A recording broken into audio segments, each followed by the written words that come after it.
পতিতা রুমের মাঝে ফয়সালকে তার এক বন্ধু নিয়ে গিয়ে একটা মেয়েকে দেখিয়ে দিয়ে চলে গেল। এমন সময় ফয়সাল মেয়েটির দিকে তাকাতেই দেখল মেয়েটি বেশ পর্দা করে বসে আছে। ফয়সাল তার কাছে গিয়ে জিজ্ঞাসা করলো, এই মেয়ে, তুই পতিতা না? তা পতিতা হয়ে মুখ ঢেকে আছিস কেন? মুখ খোল, দেখি তোর চেহারাটা কেমন। পতিতা মেয়েটি তার কাস্টমারের মুখে এমন কথা শুনে কিছুতেই আর সাহস পাচ্ছে না মুখ খোলার।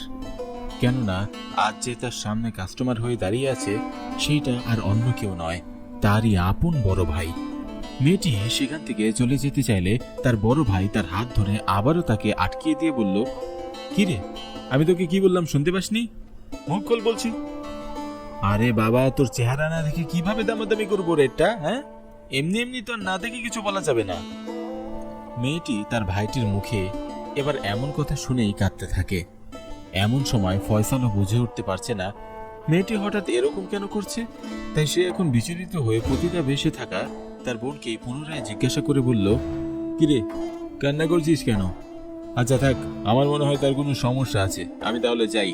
জীবনে প্রথমবার এই পথে এসেছিলাম, তবে আজ তোর কান্না আমাকে সে পথ থেকে ফিরিয়ে দিচ্ছে। ফয়সাল চলে যেতে চাইলে মেয়েটি তাকে ডেকে বলল, ভাইয়া, এই ভাইয়া। ফয়সাল দাঁড়িয়ে পড়ে। এই ডাকটা তার যেন একেবারেই চিরচেনা।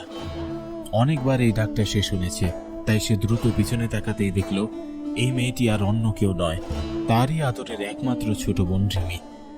ফয়সাল বিষয়টা দেখেই দৌড়ে তার বোনের পাশে যায়। এরপর বলে, বোন, তুই এখানে? তুই কিভাবে পতিতা হতে পারিস? আমি কি স্বপ্ন দেখছি নাকি? না ভাইয়া, তুমি কোনো স্বপ্ন দেখছো না। তোমার সেই আদরের ছোট্ট বোন আজ পতিতা। বিয়ের আগে তোমাদের বারবার বলেছিলাম অর্থ থেকে কখনো বিয়ে দিও না, কিন্তু তোমরা তো শুনলে না। শেষমেশ আমাকে কোটিপতি এক ছেলেকে দিয়ে বিয়ে করিয়ে দিলে। কিন্তু ভাইয়া, ছেলেটা আসলে এক পতিতার দালাল। সে আমাকে টাকার লোভ দেখিয়ে এখানে বিক্রি করে দিয়েছে। আমার খুব কষ্ট হয় ভাইয়া, খুব কষ্ট হয়। মেয়েটি এমন কথা বলেই তার ভাইকে জড়িয়ে ধরে কাঁদতে থাকে। এমন সময় বোনের এমন কান্না দেখে ফয়সাল তখন বলে ওঠে, বোন, তোকে আর এখানে থাকতে হবে না, তুই চল, চল আমার সাথে, আমি তোকে নিয়ে যাব। না ভাইয়া, এই শক্তি তোমার আজ নেই, একদমই নেই। তুমি এখান থেকে কখনো তোমার বোনের পরিচয় আমাকে নিয়ে যেতে পারবে না। যদি নিয়ে যেতে পারো তবে পতিতার পরিচয় নিয়ে যেতে হবে। আমি চাই না নিজের ভাইকে এই পরিচয় দিই। তুমি চলে যাও ভাইয়া, প্লিজ। মেয়েটির এমন কথায় এইবার ফয়সাল তার ভুল বুঝতে পেরে সে তার বোনকে বলে, আমরা অভিভাবকরা জীবনে কতই না ভুল করি।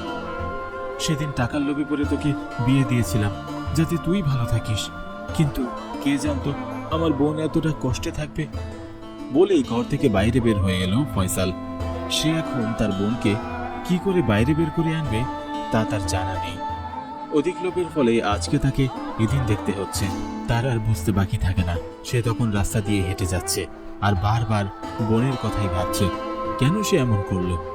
শেষমেশ আফসোস করা ছাড়া তার আর কোনো উপায়ই থাকে না।